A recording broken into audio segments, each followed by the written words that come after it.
I think the automatic settings on this are for no sound. I apologize. I should have caught that. You haven't missed much. We just called the meeting to order. We've got Peggy, John, Nicole, myself, and standing in for Jason Lee today, we have David Krasnoff from the Board of Ed. It looks like we have Adam Tulin joining us now, as well as Sal and Chuck. And then here at the table, we have Mark. So that's everybody who is with us. We even have a member of the public today. But we've already done the Pledge of Allegiance, obviously. So we're jumping ahead to number 4, to hear, consider, and discuss the RFIs for RFQ of A&E services, which exists live on Bonfire right now. So. It has closed. Okay. Adam, do you want to take this? Yeah, and I am right across the hall, but I thought it'd be easier to share I appreciate questions if I could share my screen. So, all right, hang on.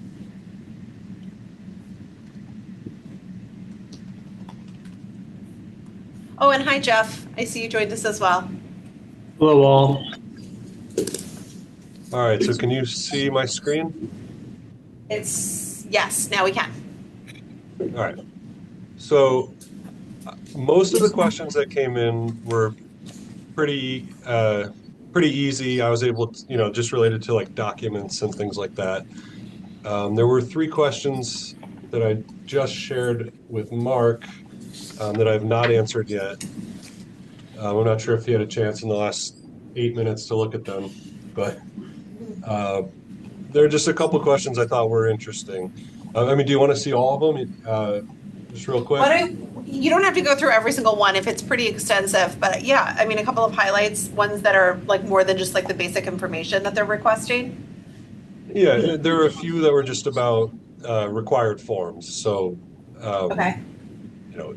Asking if they have to use the exceptions form or if they have to use the subcontractor form. And I just replied that, they're boilerplate documents that need to be submitted, even if it's with NA written on them. There was a number of questions about hazmat investigations, hazmat consulting. Yeah. And I linked them all. Well, they're all basically the same. There were 3 or 4 of them. And, honestly, on the bright side, there's 3 or 4 companies that it's good to see that there's companies looking at this, I guess is the upshot of that. So Mark and I talked a little bit, and I think what we kind of settled on is, for now, we're just going to ask these firms to defer to the language that's in the RFQ, which basically says that the hazmat is not a part of the contract. But that we, with the understanding that we may reserve the right to change that when we send out the RFP to the shortlisted firms. Okay, can you back up just a second? The hazmat is not part of the contract. However, it was a budget line item, right? Yes. So when you say it's not part of the contract for the architects, you mean that it will be dealt with by this committee, obviously at some point, but it's not within the purview of the architects to find, seek, and Well, at this time, the RFQ, parse through. the language in the RFQ is that the hazmat consultant will not be part of the architect's contract. That was a question that came up through the pre-bid. Yeah. So right now, we're going to say that the hazmat is not part of the architect, but we may bring it in under the RFP. Okay, Shortly. so the second one. Yes. To keep Okay. that in mind, to set aside. So it's separate. funds. It's separate. It's not saying that it's not eventually part of it. It's part of the project, Yes. but it's not part of the architect's contract. Yeah, where does the contract, what contract does it reside on? Yeah. Would that be the GC? Okay, so can I just ask, I'm just looking at the one that you have up here, hazmat investigations. It's number 4, right? What are the gist of their concerns? Just they want to know how much it costs, they want to know if it's been done. There's a little bit of a glare on the screen, so I'm having just a hard time reading it from where I sit. Maybe Dave can see it better, I don't know. Just asking if it's going to be part of the service of the architect. Okay. And as part of the RFQ, it is not. Oh, thank you, Dina. Dina Palizzo, here. Oh, much better. Thank you. Okay, so that's really all they're asking, if it's part of the RFQ, just for the speeding stage. Yeah, I mean, honestly, it's a little bit, I mean, I appreciate them wanting to be on top of things, but it is like a little bit premature. Like, we're not asking for any pricing at this point. We just want to see their qualifications. So that's why Mark and I thought it made sense to better address it going into the RFP and just leaving it as it is for the RFQ. I guess what I'm asking is, are they wondering if there has been any investigation at this point into hazardous materials? Because I think the answer is simply there has not been a full investigation, neither by the town nor by the two architectural firms that drew up conceptual designs for us. In the pre-bid, it was mentioned that we wanted the hazmat consultant as part of the qualifications. But in the written RFQ, it was not. Plus, in terms of the design, I believe there were soil samples done, so it's really just the existing building where the hazmat. I believe will come. No, that's correct, Dave. And sorry, it's totally fine. I want you, feel free to speak, but for Jan, who's not in the room with us, I have to call who's speaking so that she can accurately record it. Okay, so Dave was saying that, and I obviously we know this, there was soil borings done, but no, I guess my question was, were they wondering what has been done with the existing Dwight building? If that's not their question, they just want to know if it's part of their purview then. Yeah, I think this is specifically just to clear up, there's confusion between what was in the RFQ document and what was said at the pre-bid in terms of At the table. who owns this contract. Yeah. Okay. Chuck? Yeah, agreed with what Adam just said, and I think it's also so they don't get disqualified for not caring if they don't provide that consultant. They don't want to be disqualified on a technicality of, oh, you included when there's a conflict. I think that's the main purpose for the question. Okay, thank you. Thank you for clarifying. All right, so you think that there's been a handful of interest in that, Adam? Is there anything else that is sort of jumping out?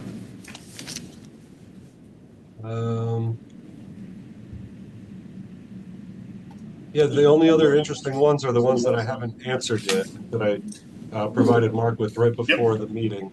And that's just because they just came in about an hour, well. I see one titled Field Use.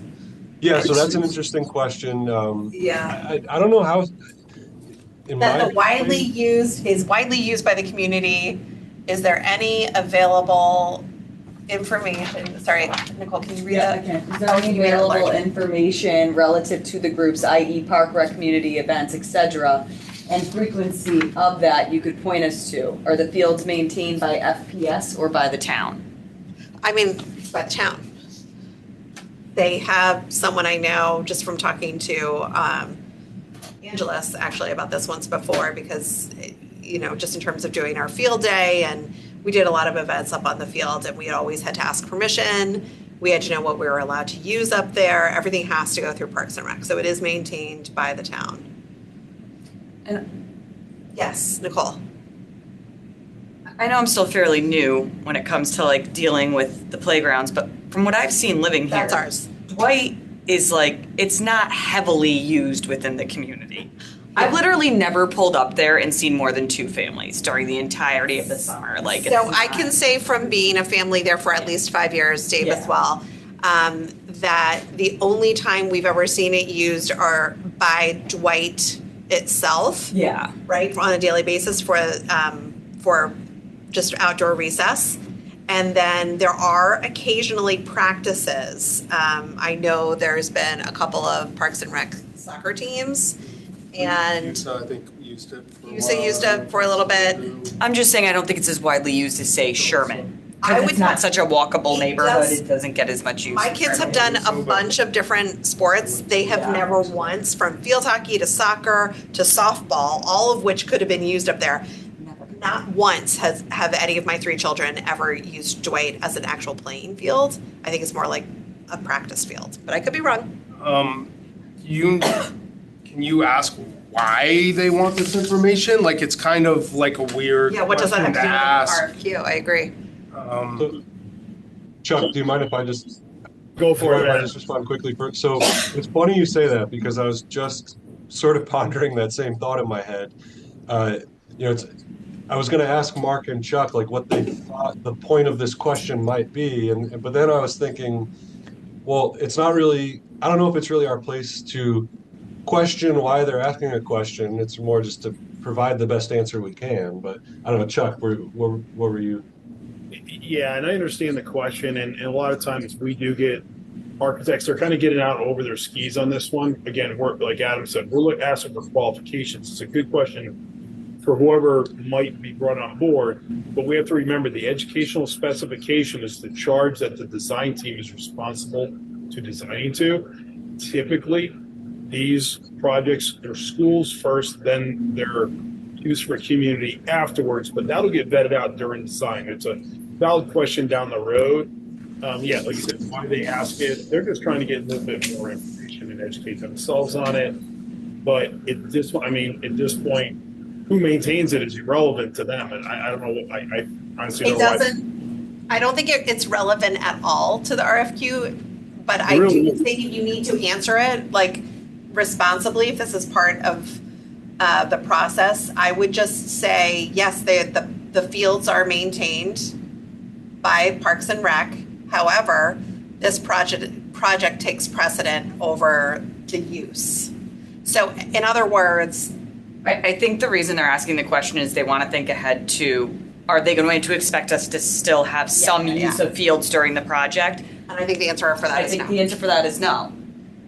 The town maintains the property. We are not concerned with use of the fields for community purposes during the build. The main priority is the school. Or I should point out for the school's use as well, because we have had a lot of conversations around this. I know at the Board of Ed in facilities, which Dave Krasnoff, who's joining us here today, is a member of.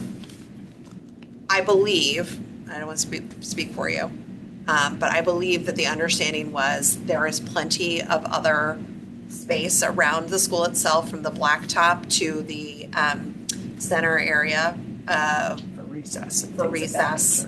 And I know for a fact Coach Connor has even used the tennis courts also, which are Parks and Rec maintained.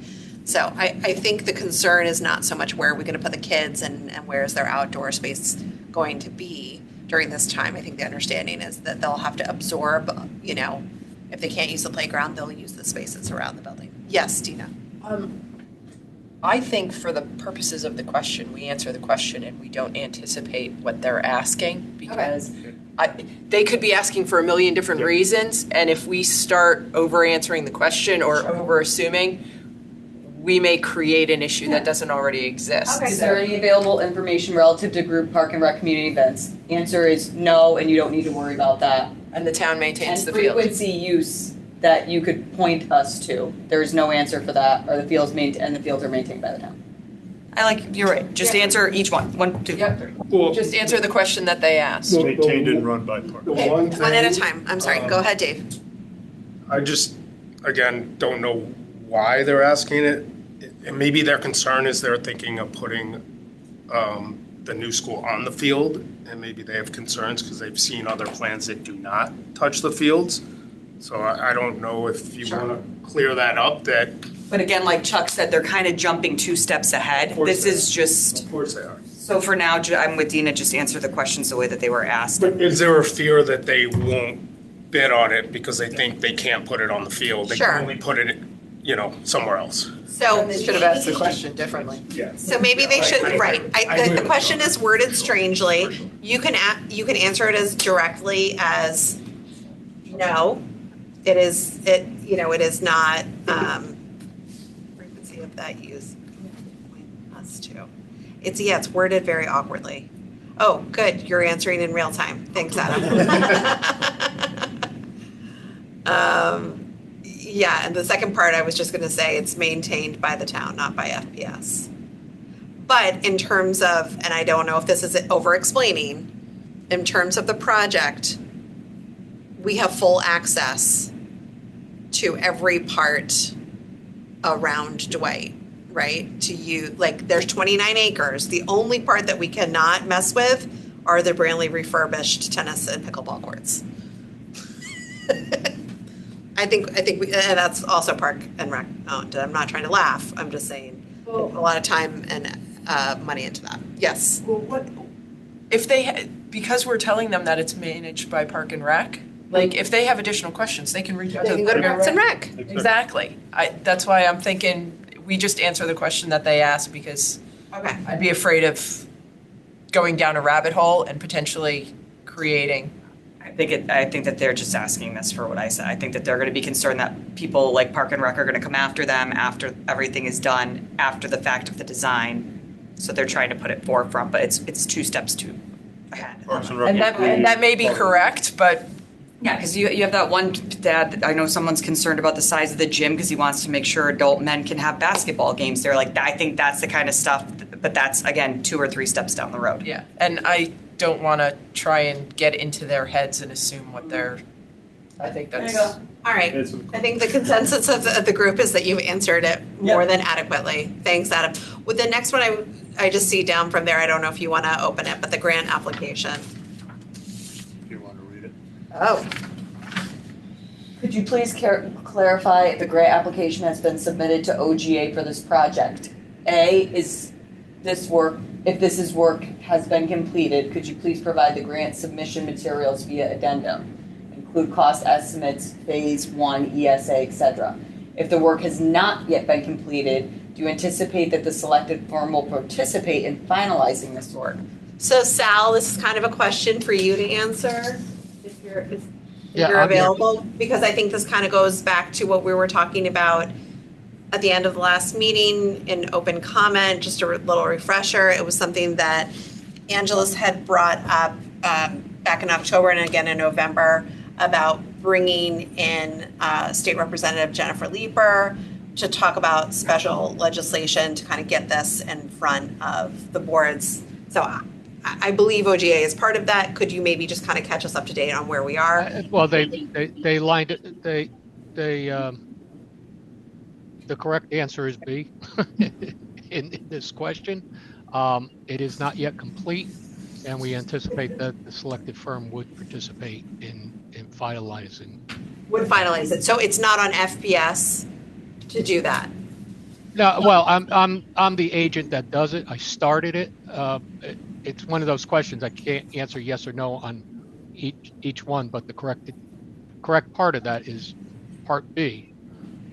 It has not been completed, but we do anticipate that the selected firm will participate in finalizing it. Perfect. Okay, Chuck has a question. Yes. Yeah, this is pretty simple. The first question is no, it hasn't been submitted. Right, that's factual. It hasn't been, to our knowledge, submitted. It's due by June 30th, so that's a simple no. Part B is, since we haven't submitted it, we don't have the materials to provide to them that they're requesting.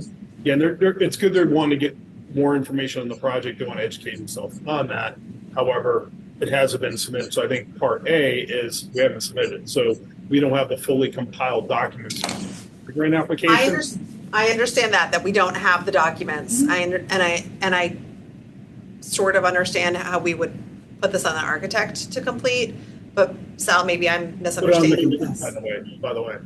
I'm sorry, what was it, Chuck? The architects have very minimal to do with the grant application. That's something we'll help you do. We may ask for input. That's what I think I'm trying to clarify, is it seems Well, I think odd to Adam me. answered it well. He said that selected firm will participate in finalizing the work. They're not responsible. Yeah. Thank you. Yeah. I believe it was started. Correct. Yeah. No, we'll set Sal with. It's a team. It's always a team effort. The application, I'm the lead, along with Colliers, the owners rep for the program management, but the architect is part of it. Okay. I have more follow-up questions on that, but not as it pertains to the RFQ. So we'll circle back And he to. added in finalizing the work with the project team. That's He fine. added it, the project team on it. Okay. Adam, can you do me one quick favor? I'm just curious, the questions that, could you just flip through?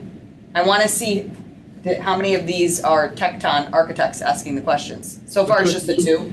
There's a good chunk. Tecton I asked all can't see these on my bonfire, so it's just good to know who's asking the questions a little bit. yeah, Tecton asked all three questions that I didn't have the immediate answer to. Okay. But there were questions from Slam, which is a known Yeah. name. JCJ, okay. Silver Petroselli asked some form questions. So- Renovation experience. Yeah, Hey, so Jane, I'm only pointing that out because Mark just passed me, I guess, what you had sent to him. And I think this is interesting. First of all, Tecton has a lot of good questions here, but I think it's worth noting why this might be confusing for some firms if they're looking at this. I'm just going to read it out loud. Section 3 of the RFQ indicates that respondents must have performed a minimum of 5 K-12 school renovation and/or addition projects in the state of Connecticut. Our understanding is that this project is new construction and that the existing school building will be demolished. Could you please confirm if this experience is required for submittal? So, again, maybe I'm reading too much into this, but I think they are wanting to know not only do they have experience with building at least 5 K-2 schools, but do they also have experience in demolishing schools as well? Or maybe working on a site that has a structure has an that's going to be demolished, because it has to be taken into consideration when they're designing. Yeah, it's, Am I not reading? no, they're asking, the experience that is in the RFQ is that they have to have 5 K through 12 renovation projects. And that's it. That's it. But they're following up by wanting to know, Well, do they need to have experience with demolishing? And Well- actually, It should be perform a minimum of 5 K through 12 school projects, new school projects. okay, so that's what we want them to tell us, as if they have experience New with. The Just experience should be rebuild with experience. new building experience, correct. Well, are you guys, and I'm sorry, I haven't been following along Okay. as closely and standing in, is not getting a price for the renovation going to be part of this for the submittal to the state to prove that the new build is justified at a higher No. rate? Or is that not involved at all? We're all good. I'd Well, only I think they could refer back to when they're completing this part of the grant, whatever, you know. Well, that's what I mean, when Right? you apply to the state, there's 2 different types you can apply for. You can apply just for a new build, straight new build, which sounds like currently we are doing. But there is a way to apply new build because you couldn't do the renovation, it was too expensive. Call that the higher build, the Yeah, and you would higher have- reimbursement rate. You get the higher reimbursement rate, but you would need an architect who had experience with a renovation, so well, you don't need it, but it would be I preferred. remember that in the Wait. last, Can we refer to the speakers report for that? I don't know if you know. That would be up to Yeah. Sal and the team I compiling. believe, talk to the Chuck data. on this. I remember Chuck bringing up that we're like 5 steps too far ahead when we're talking about stuff. Because I brought this up like 3 meetings ago and Chuck was like, you're way ahead of it. Oh, it is way Okay. ahead. Yeah. Chuck, I'm just thank you responding to for being, thank you for being the one person who was waiting to be I know, sorry. Yes, Chuck. No, simply with respect to building a new school. Okay, if a school district elects to build a new school and the town approves it, the state's not going to make you prove why you're building new.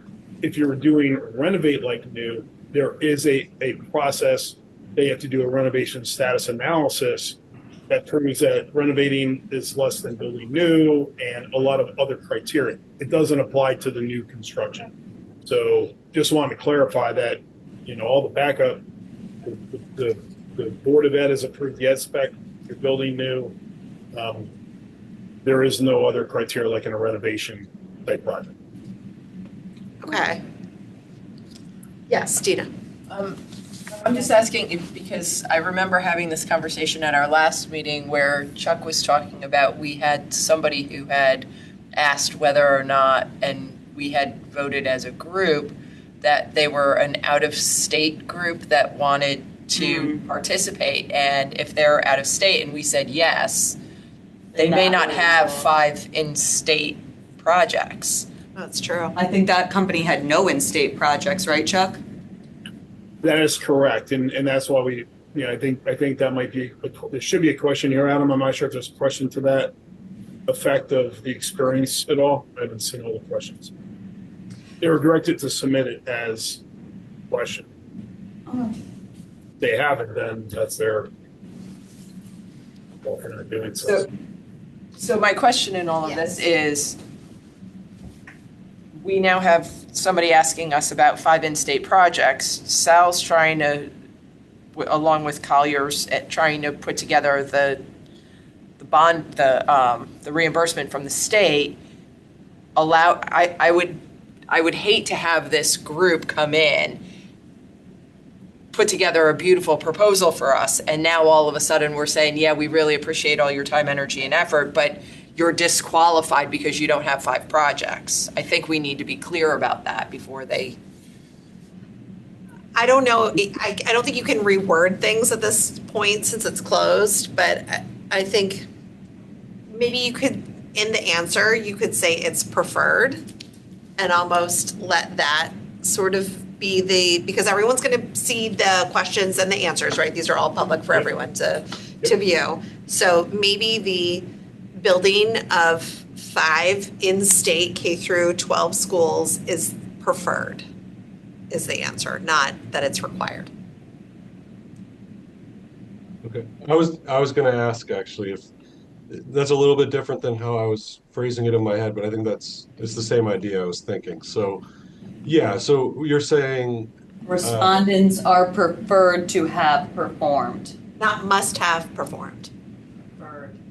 I mean, should I then take it a step further and say, or is it just inherently understood because of the project that something about the preference being for demolish and build as new, or I was going to say that's the part that kind of gets me, is I feel like I would actually really like to know, because I think it would be a very worthwhile. Okay, respondents are preferred to have performed a minimum criteria if they did have experience. If there is experience in new build with on-site demolition, that would be considered a plus. I'm almost writing it like it's an Indeed.com. Yes, Dave, thank you for raising.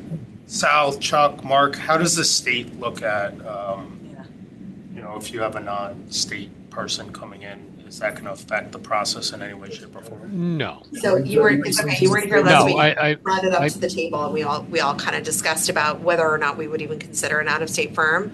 However, the feeling was if they were licensed in the state, if they could be insured for a project like this, and they could make it to the weekly meetings. That they have to be present in person at the weekly meetings, not zooming in every week. That we wouldn't disclude them, right? We wouldn't just say no, you can't.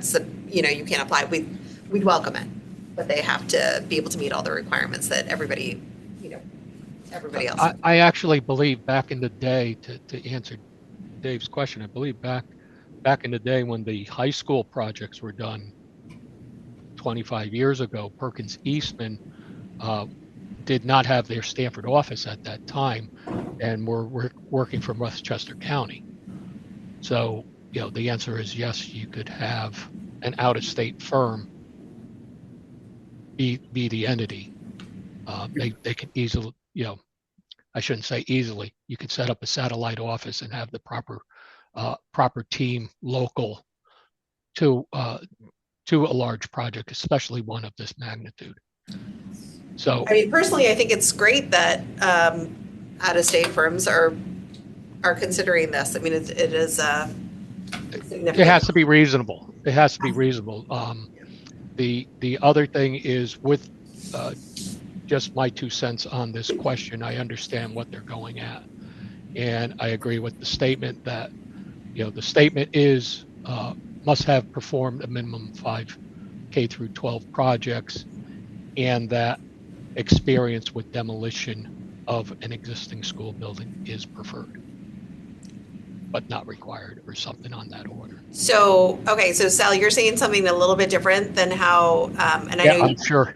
I'm sure. than how Adam has sort of worded the answer now, you still think we must have performed a minimum of K through, Well, that's the wording in the RFP. You know, the hurdle you're going over, you know, I can name 5 projects, K through 12 projects I've done.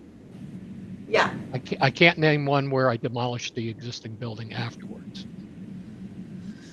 Okay, but the next guy can. That's a preferred quality. It's not. sure. Okay, You know, so but I can come through and say, yeah, I haven't demolished a school building, but I've demolished office buildings, I've demolished factories. I have all this experience in demolition. I just don't have it on K-12. And you go, oh, you got a great background. You got a great team for hazmat. You understand the project. So it wouldn't be something that because your experience is not specific for demolition is specifically to K-12, doesn't mean that you don't know how to handle it. okay, so wait. Nicole, I'm so sorry. Could I just, Dina was in Oh, the sorry, queue. go ahead. I just, I want to ask Sal and the Colliers folks, I just want to confirm that not having 5 in-state projects is not going to impact our reimbursement or our ability to get funds from the state and the. No. Okay, I just wanted to confirm. Thank you. Okay, Nicole. You're welcome. I just want to give Adam the minute because we all keep saying things and I keep watching poor Adam in the corner to just come up with the updated few sentences because I think right now we're still talking about others, but he could answer this. So I think we need to take out Adam, and correct me if I'm wrong. You have responders must have performed a minimum of 5 K through 12 school projects. I think we could take out in the state of Connecticut. Correct? Anybody No, else? I wouldn't do that. But then we can't accept, we just said last week, Peggy, to Chuck, that we would accept that. Do it So for they could have built I'm 5, confused. Peggy, outside of the state, and we would Yeah. still consider them. Just say prefer in the state of Connecticut. So you stay away. Yes. Right, So I think- because if you don't, you're gonna get somebody who will submit that only has one school project. So No. either you have to reduce the Connecticut to say the Northeast, something to that effect, but you don't necessarily want somebody who did a job in Florida. Because all the codes and everything are different in those states. Okay, that's a good point, Peggy. I appreciate that.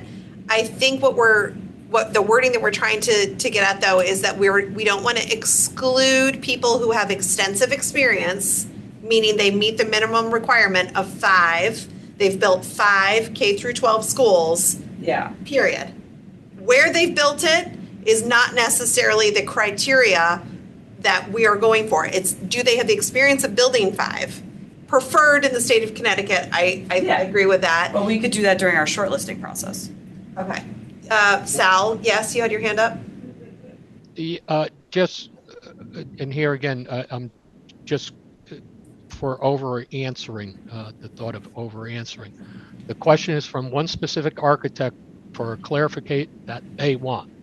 I'm sure that they're not doing it for the group that they virtually walked the building. They didn't do it for the other dozen architects. They're doing it for themselves, and they asked a very specific question: is the experience that you're asking about a new construction with a demolition? I think you're answering a different. I think you're leading to answering a different question. Why don't you just answer it is preferred? Just leave it at that. I kind of like the simplicity of that. It's simple. Dave is saying it is preferred. Well, so Yeah, I mean, that's simple, yes. It's that That's simple. that's a Adam, nice, yes. clean answer. Yeah. I agree with Sal. The only clarification I would like to add is, because this is what initially caught my eye when I read the question, this talk about renovation and addition. I think there's 2 questions. I think they're looking for clarification on, did we mean renovation and addition or new construction? And then Okay. That's- So we want new construction. Yes. and then it's we could It is throw preferred in a to line have about- 5 K through 12 school new builds. Gosh, this is all choppy now. You could, or you could just say, yes, confirmed. Yes, it's preferred. And keep And it then really, I'm really fine simple. with, yes, this is confirmed. Do we want to, and I don't want to complicate things, but do we want to throw a line in there that experience with demolition? Yes, please. I agree with that. And we've been discussing the first part. I agree that it would really behoove us, and to Sal's point, it would give someone an edge up if they have experience with demolition as well. So if we can add that on as a second sentence. Is preferred, is that the right? Or Yes, Just keep it simple. yes, experience with the demolition is preferred. Great. Okay. all right, so that's all the Thank you, questions. everybody, for weighing in. It is a bit complicated because this project is a bit complicated, let's be honest, right? We're not just dealing with a brand new build with nothing else around. And we're simply moving kids from one school to the other and leaving that other school untouched. We really do need to address. Well, just keep in mind that answer does say that it had to be done in Connecticut when you say, yes, this is confirmed instead of. Okay, Yes, it's so then confirmed. Adam, I'm just, I agree. No, I, But that's fine, that's fine. That's, you also, our next agenda item is scoring. So you're gonna score the people, the ones that have the state of Connecticut experience Yeah. higher than the ones that. I think that's what I was gonna try and say to Peggy, like, if somebody submits and all 5 of their projects are in a place such as Florida, and that's all they can prove to us, then we're just gonna score them low. Right. Correct. Okay, so Peggy, thank you for bringing up that point, Yeah. that we do want to obviously be able to weed out if Yeah. they have local experience or not. Adam, does that finalize things a little bit more for you? Okay, so you're Yes, not that carrying answers all straight the anymore. Do you questions. feel like we've helped, we might have just caused more uncertainty in answering some of those RFIs? But I appreciate you sharing them with us because I think it's good for us as a group. If you haven't checked the Bonfire website, just to be aware of what people are asking. Yes, Nicole? My questions, I don't have it on my Bonfire website. I've been trying to, I wanted to read along, and I only have one project, and it's the project management oversight. I can't see any of those questions, and I'd really love to read and see your responses. Yeah, sorry. Just my own- 'cause- And maybe so- how they set you up. Yeah. So I did this one instead of Lee, so I forgot to invite the rest of you. I only invited Oh, okay. Lauren. no, like I said, this is all for my own knowledge, not to critique. I just want to read along. I'll do it right now. So Yeah. when you all get out of this meeting, you should have. Sorry, and I just assumed that everybody else Yeah, had access as well. Okay. this was my first RFP that I did. So Okay. on Bonfire, not my first in my career. Yeah. Okay, so if you feel like we have reviewed and discussed that enough, I'm going to jump ahead to the next item on our agenda. Is that okay, Adam? Yes. Okay. So number 5 on our agenda, to hear, consider, and discuss the selection scoring criteria for the A and E qualification submissions. For everybody that is here at the table, I did send this out. I apologize, a little last minute. Normally, we would have 24 hours for backup. And for Mary, I don't know if you have one. Like you have one. Okay, great. I printed out a few copies just so we would have them here at the table. And thank you very much, Mark, for providing this. This is based on the original Mill Hill RFP, and this is how, at the time, which if you can walk us back, I think Mill Hill was initially discussed and voted in 2018, but it didn't commence this process until 2022, No. right? Because it was put on hold because of COVID. Nope. No, I'm wrong We about all of actually stepped on that. the gas because of COVID. Okay, but this is old. This is older, yes, this is 2018, 2019. Scoring criteria, this is this building committee's take on how they wanted to score the RFQs for the architects. The first 5 criteria are what we're gonna get the qualification submissions in, and this is what we're gonna shortlist off of. And then items 6 and 7 will be, quality of presentation. Obviously, that's going to happen with the shortlisted firms, and then the fee proposals, that should be formulaic. The rating points and all that is up to the committee to determine The weight of each one. the weight of each one, correct. So, and just to kind of revisit why we're discussing this now was because it was in the initial RFQ.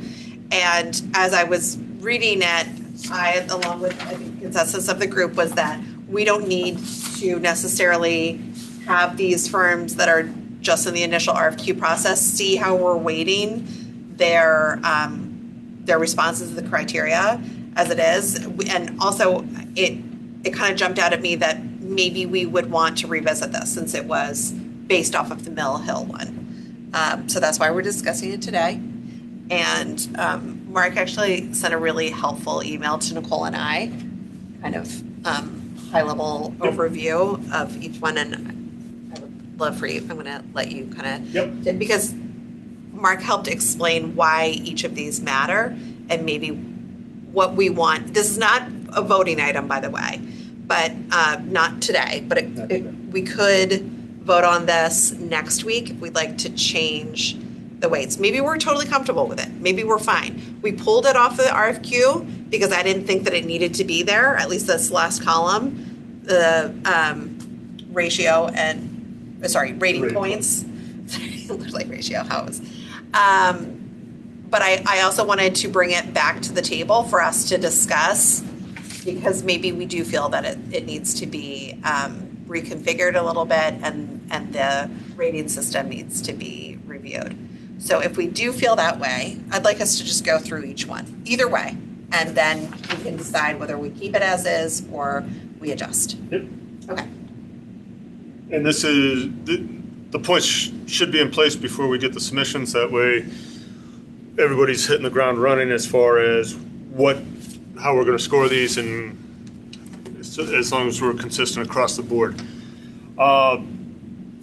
Candidates' experience with size and scope of previous school construction projects and experience with town of Fairfield. Most of the submissions are going to have. Most of the candidates are going to have the experience and the size. The experience with the size and scope of the school construction projects, or they should have it.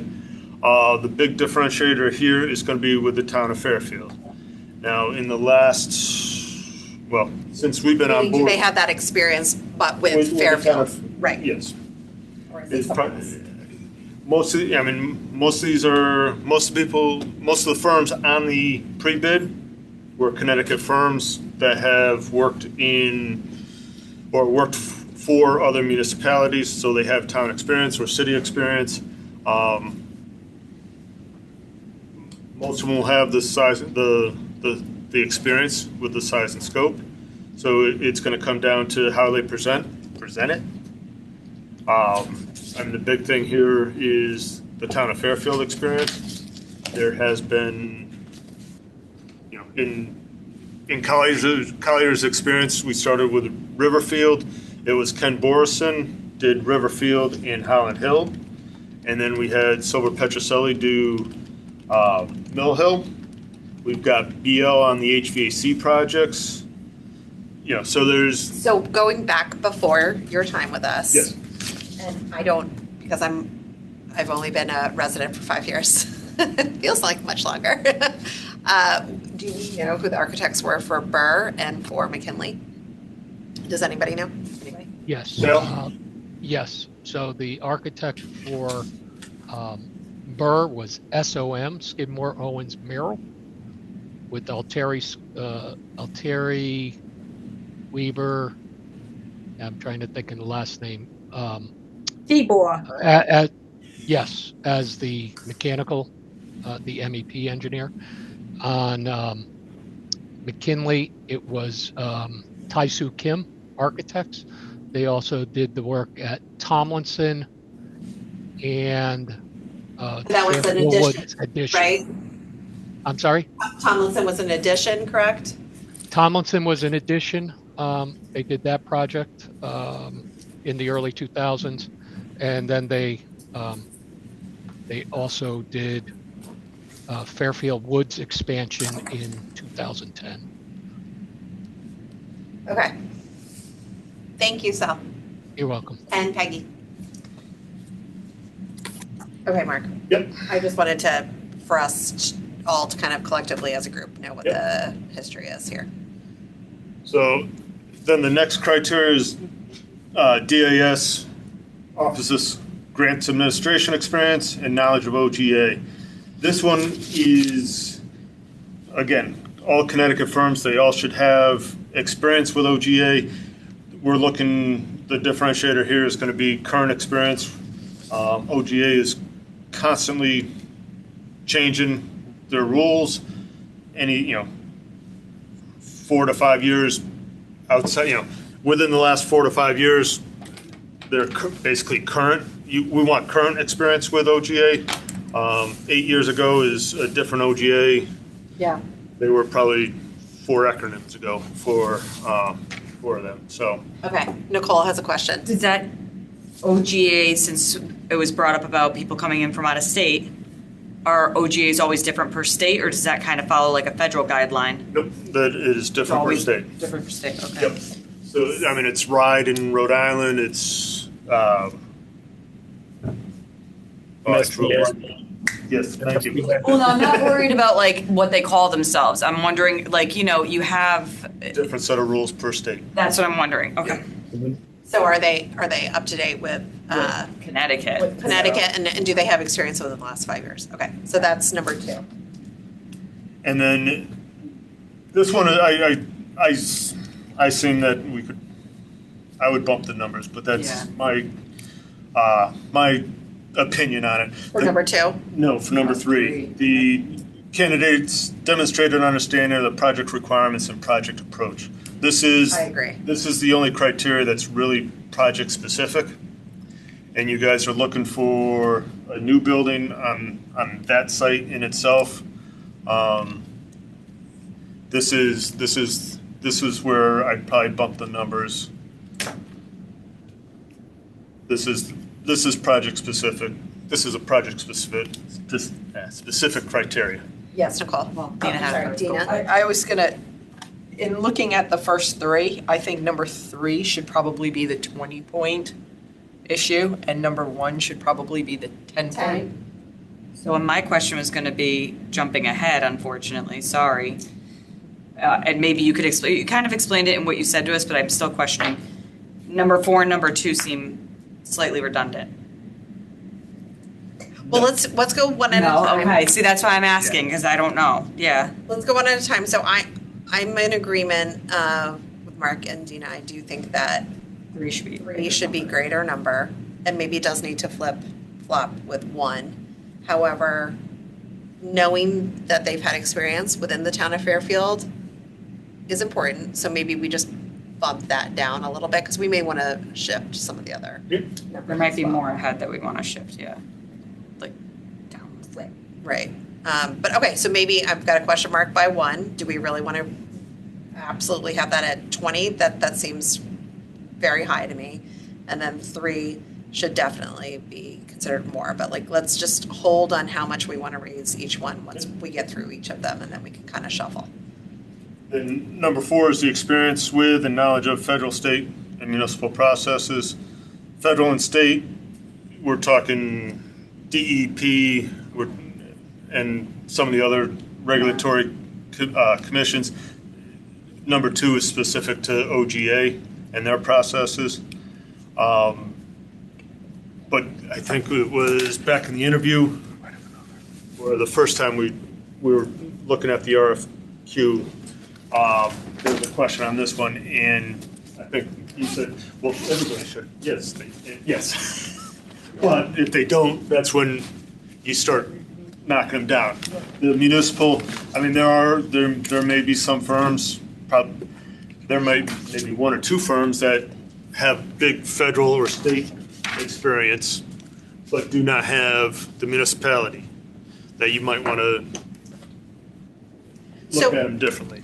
So 4 should almost be considered, if not as important as 2, then a little bit more than 5, I would think. But again, this is. Well, the references is going to be tough. For a couple She different. meant 5 points, I meant by points. Oh, not question 5. How many references Yeah. are we asking them for again? on all their projects. So if they should have 5 listed, Yep, you'll have references for all 5 projects. okay. But I think how many per project then? Just one? There should be only. So, And I was going to tell you to remind you something that you said with experience and knowledge of it being higher. One of the things we talked about was if you're asking for K through 12, 5 elementary school new builds, it kind of automatically groups them into they have to have had experience with OGA, federal, state, and municipal. So it's kind of like that's where we said last meeting, like he was saying, and I forgot I even said, like, it all kind of has to go into that because you can't build an elementary school unless you're doing all private, which we could check that on when they send in their references. You're gonna have municipal and You're still going to have municipal and state, but you might be able to bump away federal a little bit. But you're going to have it automatically built in with these architects if they have the right criteria, then they already have both of those things, which is why I think you could keep those numbers lower personally. I think number 4. Why is Number 5, 4. 6, and 7 not 50% or greater? Isn't that the most important? So this is where I'm gonna let Uso hang on. Yeah. So we're gonna get to that. Sorry, and it's easy to get sidetracked, guys. I understand, but I'm gonna have Mark continue on just down these next few, and then we can kind of open it up for discussion. references, this is what we spent last meeting on. The discussion on references should be, what if you don't get a hold of the person that is the reference? They're on vacation or whatever, we have a short window to get them. You know, how does that affect that applicant or that submission? You know, is it deductive? Do they, if they're a good reference, but then there's a single bad one, do you deduct, kind of thing?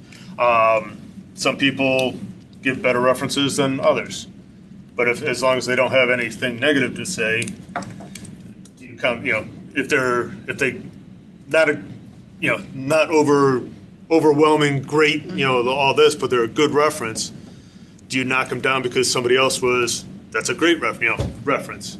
So Nicole had I have an idea that just to be, because, and I'm thinking of this all just because we're trying to kind of pluck points, I feel like, from some Yep. places to put them to 3.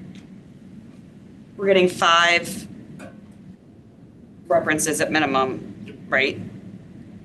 What if you gave them a point for each good reference? And then if you're missing a reference or you have a bad reference, then they don't get that. You do it the same thing. That's exactly my. I'm just thinking, because then we can make references 5. And then there's 5 points that you can kind of steal Yeah. from 5 and give to 3. love that. Yeah, so if they get a good reference, you get a point. If you don't get a good reference, they don't get that point. If your reference doesn't get back to us, that's kind of them giving a bad reference. I really like that. Okay. And then it's just 1 point per reference. But we can, obviously, when we have our team discussion. meets, our discussion, which will be a closed meeting, where we discuss the feedback that we got from references, then we can kind of get into the nitty gritty. But I still think 1 point. That's great. All right, sorry. Go ahead, number 6. Well, the first 5 we shortlist off of. And then the minimum of 3, basically at that point, any of them can do the job. Basically, anybody that submits could do the job. But you're shortlisted to the building committee's criteria. We have 3 to 4 shortlisted firms, maybe 5, all of them can do it. So now you're getting into what you're going to do. You know, you're going to be working with these people for the next 3-4 years. What is their interaction between their team themselves? Have they worked together before? Are they compatible? Are they compatible with the building committee and with the town? You know, can you see them representing this building committee in front of the Board of Finance or the Board of Selectmen? So the interaction, team presentation, their ideas, their project approach, their understanding. And then fee proposal is all formulaic. High, the lowest percentage gets the highest points, gets the second highest, and so on and so forth. That way you're not, I was on one where it went, we had a low fee and everybody scored them a 25, and another, the highest fee, they scored a 0, and they were comparable, but one was granted lower than the other. So that's how they differentiated. But overall, it's worth 30 points here. And do we want to keep it at 30? that's up to Okay. to the committee. All right, so those are the 7 listed items. Just to recap, I think it's worthwhile to point out that if you've made it past the first 5, then you're already on the short list. Yeah. And then it's really just weeding out between that short list, number 6 and 7. What is the quality of their presentation, right? But also how they present themselves, how they interact with each other. Do we think that they're going to be an asset for this committee in representing us to the town? Or do we foresee any problems or issues with that? So Yes. this may be a weird question, but when you get 1 through 5 and you get your short list, why are we continuing the initial process? Like, to me, so why is it still out of 100%? Why aren't the final 2 just a separate marker? You're including the first 5 in the final tally. The first 5 criteria will be included in the final score. Right, but wouldn't the majority of these be hit besides maybe the references? Otherwise, it wouldn't make the short list. I'm not sure. Because you said if you qualify on all the first 4, let's say. Well, no, you're going to shortlist off the first 4. So you're going to score on the first 5 Right. off the first 5. So Do you I think typically I'm see seeing, like a very big disparity between one and another after the first 5? Or you will see is it like a few points here and there? it's a few points that differentiate, but there will be a few firms that will be lagging, let's call it. Or is it Peggy has her hand up? Yes, Peggy? I think something that this criteria category doesn't look at is the strength of the MEP engineers. You talk a lot about the architect, but the building is only as good as the MEP engineering firm. They are as important, if not more important, than the architect. The architect is very creative and he'll put down your program as far as, spacing, but the function of the building is down the road is going to be based on how the MEP designed that system or those systems. Thank you, Peggy. That's a You're very welcome. good point. Yeah. Yes, Mark? Yeah, you're absolutely right. The architects probably get most of the credit, and they are the lead. And we talk architects, but this criteria is on the team that they present. It's just not set. The RFQ is the team itself, the team that they present. So yes, we say architects and all that, but these criteria do go towards the whole team. But we don't interview the MEPs, correct? MEPs will be in. Will be here. Okay. So Okay, so Peggy, did you hear that? I did. We I do did. interview MEPs, so if they They will bring the full team. if they've made it past, to Dave's point, if they've made it to number 4, and we've gotten to the point where we feel strongly that they would, they're worthwhile, obviously, we're gonna go ahead and check everyone's references anyway. But once we've gone through their references, when we meet them in person, right, that's when we're gonna get to 6 and 7. And we'll have the opportunity at that point. And I would love for you to, maybe, and we haven't discussed what those questions are gonna be for when they're in person yet, right? We only talked on and voted on the questions for the references at this point. but that's going to be in one of our future meetings, probably next week, actually. We're going to go ahead and devise a list of questions for the in-person interviews so that we can ask the same questions to each firm that we've shortlisted and that comes here. And I would love to know what kind of questions you would want to ask the MEP. Okay? Okay. Just something else I should state at this point. I've had 40 years experience in the MEP engineering world. My husband also has had 40 years experience in the engineering. There is not a firm in Fairfield County that we are not familiar with or have not previously worked for. So there may be a conflict of interest. Oh, for you? For me, I don't know because I'm self-employed, so I have multiple MEP clients. So, Well, you're not bidding on it though, right? no, I'm not bidding on it. Well, so then as far as I'm concerned, it's a benefit to us to have you on the team. It Because is. you'll know their experience and if they're speaking truthfully at the table. So I'm personally glad that you're with us, Peggy. As long as Thank you're you. not bidding on it, the conflict of interest don't worry about it. Okay, Oh, unless it's one of your clients, Dina is pointing out. right. If it's one of her clients, it could be. Then she needs to let us know. Okay. Okay, so What if we do this? I see your point, and there's a lot of, personally, I think fees and proposals, it shouldn't be 30. I don't know why, I just feel that way. If you're worth your money, you're worth your money. I don't want to give you the best grade because apparently, you're new at this and cheap and you want to win the bid. But when we play around with these last two numbers that add up to 45, maybe what we could do is kind of put them almost into subcategories. Maybe the way they answer certain questions, like, okay, how did we feel about their MEP team? Give them a score of 1 to 5.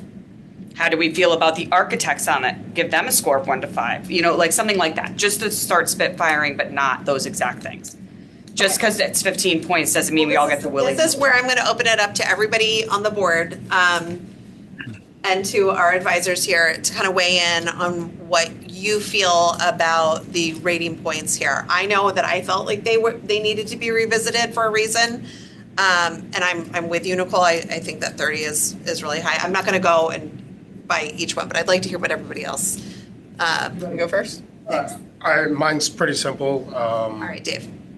I think 3 and 6 are really going to be differentiators just looking at this list. So personally, I think those should have the highest weight in some capacity. Now, I do like your idea of possibly splitting maybe them into subcategories. I think that's a good idea. But that's just my opinion.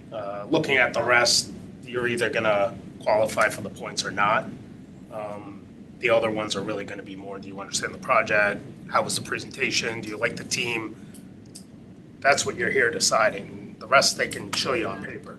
I think 3 and 6. Okay, so 3 and 6 should definitely be higher than what they are now. Do you think they need to be equally weighted? Would be my follow-up question to you there. I think it really depends on how you weight everything else. But higher than what they are now, at the very I least. definitely think they should be higher than what they are now. I am actually surprised that quality of presentation isn't closer to almost 50%, to be honest. I think that's the most That's a important big piece. jump, and that would take up a lot of No, our. I'm not saying you appreciate need it. to do that, but it Yeah. needs to be quite a bit higher, almost closer to the 30. Almost flipping 6 and 7 completely. Yeah, that would be probably where I would start. Okay, thank you You get what you pay for for. weighing in. Dina? Okay, so I've kind of rejiggered my whole thing. So going through this, I'm considering the fact that we're all going to be trying to rate different firms with the same categories, and there's a lot of leeway. I may, find somebody's, their experience with, what they've done. I may want to rate that like a 5, but Nicole may, having the same experience and having the same conversation, she may think, well, it's a 3. So trying to take some of that out of this in the way that I've done it. So I was looking at like number 1, for example. I don't think that should be 20. I think that should be 10. 5 points for the first section of it, which is previous school construction projects, and another 5 points for experience with the town of Fairfield. So it's basic criteria that we can all rate the same. And This way here, by doing 5, there's a little bit of nuance. So maybe they don't have 5 projects, they've got 3. So instead of giving the 5 points, we give them 3 points. This way here, we're all kind of looking at it the same I way. kind of like the subcategories yeah. for breaking down because it also helps make it a little bit clearer as to exactly what we're scoring on. Yeah. So for number 2, I put that in at 5 points. Much to Mark's point, it needs to be current. So 5 points is a nice odd number. If they've got stuff within the last 2 to 3 years, we give them a 5. If they've got stuff that's 5 years ago, well, maybe that's a 3. If it's 8 years ago, then maybe it's a 1. This way here, we're all kind of looking at things very similar, and either you've got Office of Grants experience or you don't. Number 3, I agree with Dave and the rest of our conversations. I think that should be a little higher. I moved that up to 20 because I think that gives us a little bit of room in terms of their understanding of the project requirements that we could go through and talk about and get some guidance from Colliers in terms of what we're expecting in that. And, maybe we divide those up, but that gives us, room for 4 or 5 categories within there. Number 4, experience with the knowledge of federal, state, and municipal processes. I moved that to 10, just because I think it's relevant. And references, I was thinking 5, much like Nicole and I talked about before, 1 point per good reference. So that kind of takes the top half, 20, 30, 40 to 50 points, and then the bottom half, 6 and 7, becomes 50 points. And I think it's even then. And then we swap them at 30 and 20 because I think the quality of presentation is more important than the fee proposals. Okay, so 30 for quality of presentation is what you're suggesting. Yeah, and 20, and 20 so for the fee proposal. Yeah, and the reason that I was doing 30 for the quality of presentation was much to what Mark was just going through with that is, I saw that as 3 separate categories in there and we could do 10 points for each. So the first category is interaction and the team experience together, the experience with the town, and then the ideas, the approach, and the understanding, and we could do 10 points for each of those, which gives us a little bit of leeway to make up the full 30 and points. that's where the MEP people would come into play for Peggy's point. Yeah. Yes, Dave. I agree with all of that. The one I question is 4 going to 10. Yeah. Just seeing the other ones and how they're weighted at 5, I don't necessarily know why 4 would be double. I understand why you're saying it, but I wanted the top half to be 50 points. I was like, she just wanted balance. I'm just like. Yeah, I just You know what figured I don't think that 4 should be more than 2 necessarily. Well, I think if you make them 5, 5, 5, obviously bump 3, but make all the rest basically 5 makes a lot more sense because most major builders should have federal, at least federal and state. The municipality and some of that other maybe a little bit more of a gray area. You correct me if I'm Why don't you wrong. give- If you're doing schools, you're more Correct. going to be in towns. They should. Why don't you give 5 more points to 3? So to give extra points to them for something that they should all kind of have. I actually like that. is- I actually like Nicole's point. If you give 5 more points to 3, then you're not necessarily bumping 4 higher than 2. And then you've got your even. I think that that's, For the because I top. do like that you're doing it 50-50, Yeah. because I'm weird like that too, so. Okay, does anybody online, John or Peggy, want to weigh in on how the consensus of the group is going now? And again, I'll type this up tonight and get it out. we'll redo this so that it's all clear for all of us, and it will be considered as backup for next week. And then I think as a group, and because we're setting the precedent for every building committee that comes after us, just like the ones before us did for this now. But I have not seen this rating points criteria system updated. We're just going based off of what we know from Mill Hill. I think it would be great to have this as a living document, something that we voted on, that we all agreed on. And again, we can vote on it next week once we've got it finalized. But I feel like, much like everything else, like our budget, like our reference questions, and and even our in-person questions, I think this is something that can be for posterity and for future building committees to look back on as a reference. And maybe they want to adjust it and change it, when that time comes. But I'm very cognizant of the fact that we have another potential project coming up within the next decade, hopefully sooner than that. But Jennings was on the 10-year capital waterfall and long-range facilities plan to be addressed after us. So I'd like them to see what our thinking was and why we decided to do this.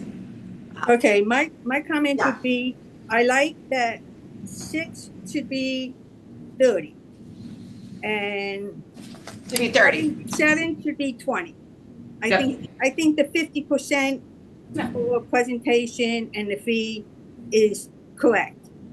I think Nicole said that, and I agree with her. Yeah. Okay? Yeah, and Dina's the one who said, let's do 30 for quality of presentation, 20 for pre-proposal, and we'll put in somewhat of an understanding of the MEP will go towards points in the quality of presentation because they'll be presenting their MEP team at the time. Right. Yeah. As far as number 4 is concerned, either I would change that to experience of the engineers that are part of the team, or get rid of it completely. Because if you 4 completely? yes, because if you have experience with school construction and you have experience with the state regulatory commission, then that number 4 becomes redundant. Everybody knows their code. When Peggy, hold on one quick second, because I mentioned that earlier and Mark gave the explanation as to why, and because pretty much what he was saying is how often have they run into DEP and hazmat, stuff like that is pertinent to Department of Public Health, stuff like that, have they run into dealing with them, especially considering that we do have hazmat on the property. So it's a little bit different. A little different than the OGA and from other ones, sorry. But that was, yeah. Sorry, Peggy, we didn't mean to cut your flow. You want to? That's okay. I mean, you have to look at their experience, and you can see through their experience if they've dealt with these issues. But if you want to leave it in, that's fine. I just thought it was a little redundant. That's why I bumped it back down to 5. Yeah. Okay. That's it. No, I felt the same way at the beginning. I think Mark's explanation was a good one, though. It personally changed my mind, but I could see why. I totally thought the same exact thing. But I think a lower number like 5 is a good. Okay. And I would like to see more weight. Again, this is kind of splitting hairs. More weight on number 1. Because I think once you look at these resumes, they are going to be spread very wide. And I think you have, organizations or architects, engineers that have been doing this for as long as I've been doing it. And you have other ones that are kind of like, just getting their feet wet. So I think the amount of experience that they have is going to tell you a lot about the firms. If they've done it a lot, then they keep everything that they could see. Over the years, you come into all sorts of different issues with different projects. Every project is different. And the more projects you've done, the more issues you've come up against and you've had to deal with. So that experience, will give them the knowledge of all these other things. And just as a side note, the Staples School in Easton that you guys really like, that was a SLAM project. And they won an award for that project. So It was a SLAM project and they won an award for it. Yeah. We do really like the look of the building. I appreciate you giving the background on it. Can I just ask a follow-up to your thoughts on number 1? What would you like to see the rating points at? If that's really important.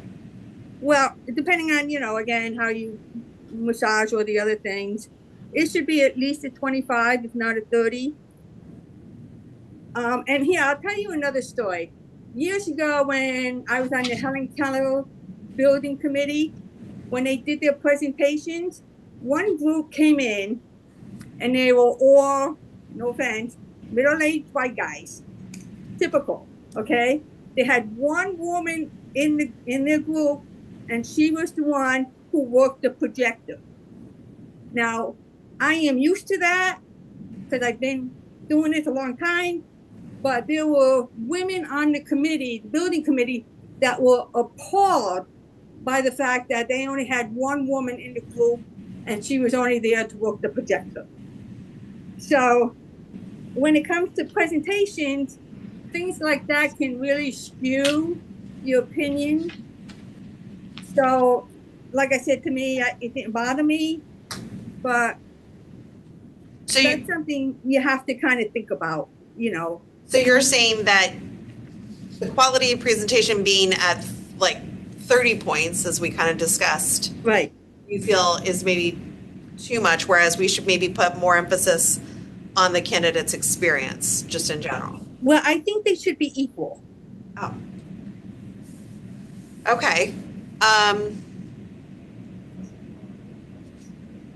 Well, it messes up our little 50-50. But it's good. I want to hear your opinion, Peggy. I do. I think your experience, again, is much appreciated. Yes, Dave. I have a follow-up to you, Peggy.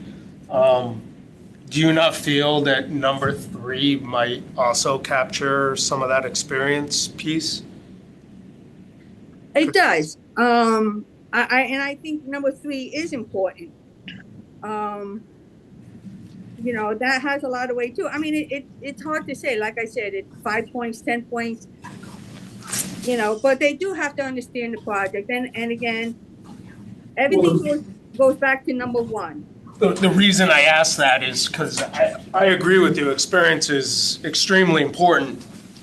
But to me, 1 and 3 kind of go hand in hand. You know, again, we could sit here all day and, you know, you've done a lot of projects. I've done a decent amount of projects.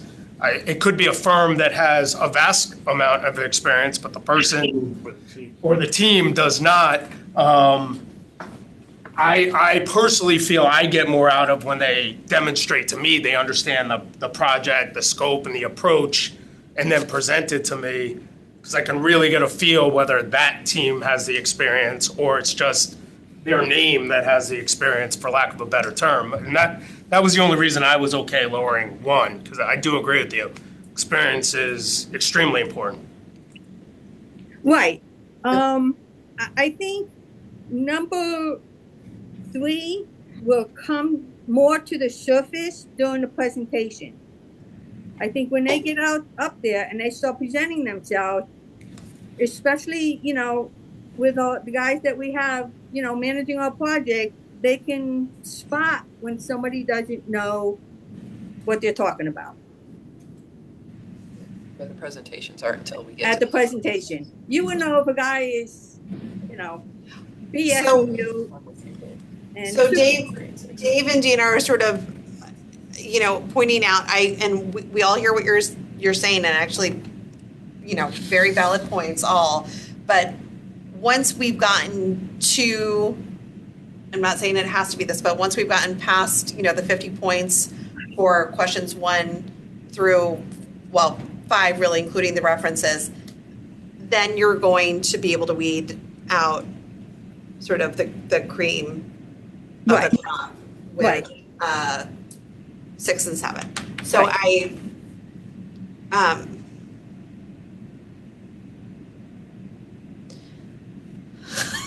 my brain's a little bit of a jumble. Just left with her final tally. She said to keep going on this. I'm going to just say, just to kind of recap, thank you, Mark. And look, we can have a more, I think this is a good like starting point, but we can kind of finesse this next week if we really feel strongly that these points aren't aligned with what we discussed today. But I think right now what we're looking at would be, at least for number 1, to take it down from 20 to closer to 10, just in alignment with what Dina was saying. 5 points for previous experience and 5 points for experience here in Fairfield. I'm not dismissing what you said, Peggy. I do think that it's really important about the experience. But I think once we've kind of gotten through that, then we'll know based on their, how they present to us in person, how we feel about that experience. And we'll know if they're just riding the coattails of the name of the firm, and the experience that the firm has had over, 20 plus years or something like that, as opposed to what the team itself has. So 1, we were looking at 10 for the rating points. 2, it needs to be current. Mark has here in the margins, but we would prefer to bring that down to 5. It is important, but it is not certainly as important as some of the other things. So then we talked about 3 being closer to 20 or 25. 25. 25 is what you had. Thank you. And 4, you had it staying at 50. I had it at 10, according to what. No, 4 was 5. Yeah. 4, we went to 5 because Thank we you. moved 3 up to 25. Thank you. Okay, that's why you had 10 and then you crossed out. Thank you. Okay, and then 5 being the even 5 points. Again, we discussed that, 1 point per reference. Quality presentation being 30 and the fee proposals being 20. That brings us to 100. 50 and 50. 50 up top. 50 and 50 total, right? 50 being 1 through 5, 50 being 6 and 7 combined. I think that's actually a really good, pretty succinct way to look at it. And again, if anybody feels very strongly, next week we can kind of discuss it and maybe finesse a little bit more. But I think what's important here is that we're discussing it. We're deciding what really matters to us. And I think that it is not exactly how it was previously seen for Mill Hill. So let's kind of table this for now, so that we can move on to our next agenda item. We'll have this typed up and we'll vote on it next week.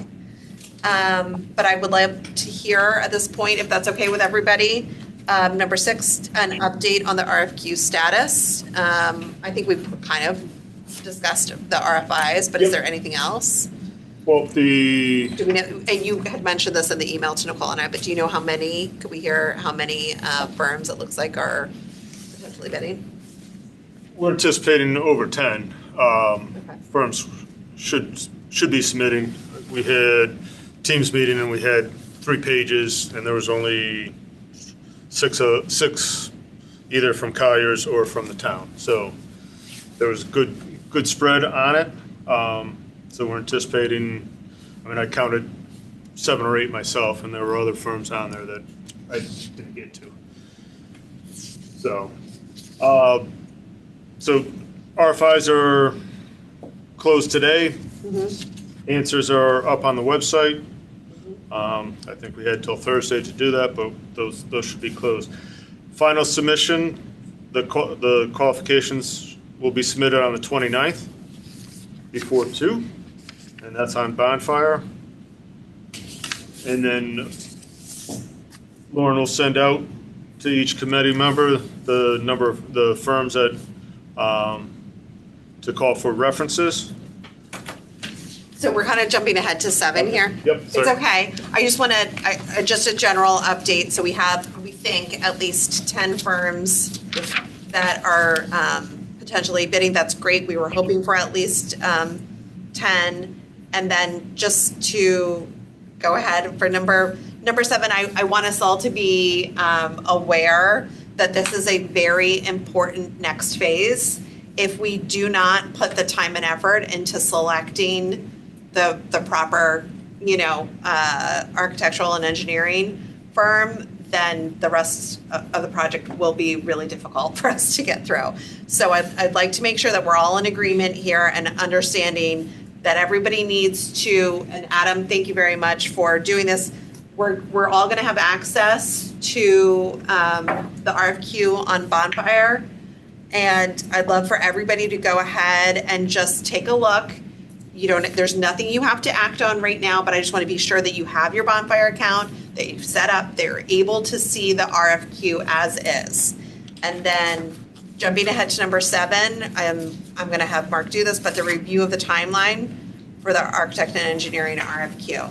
this is important. Let's just make sure that we all know what's expected of us in the next few weeks. Go ahead. Can I just say something? Yes, I Peggy. am in Bonfire as we speak, and I can now get into the architectural and engineering services. I couldn't at the beginning of the meeting. I can now. Okay, So, great. Yeah, so Adam took care of that, and we're good. Thanks, Adam. I'm gonna follow up with you. Yeah, I Dave, got, I know you gotta run. got a few minutes. You got a few minutes. Yeah, I'll But Adam, wait maybe till I have to. we can kind of discuss, I think Jason was given access before, but we may need to allow another member, if Dave is gonna be filling in for him I don't know. temporarily, I don't Yeah, know. I But I gotta talk need- to the chair, so. So we'll talk to the chair, but it's important that you guys have a Someone's voice gonna- at the table. And to just at least for this phase. Oh, especially in the next 2 weeks, it looks like. It It's a needs to be. big, We really need to have someone here. so.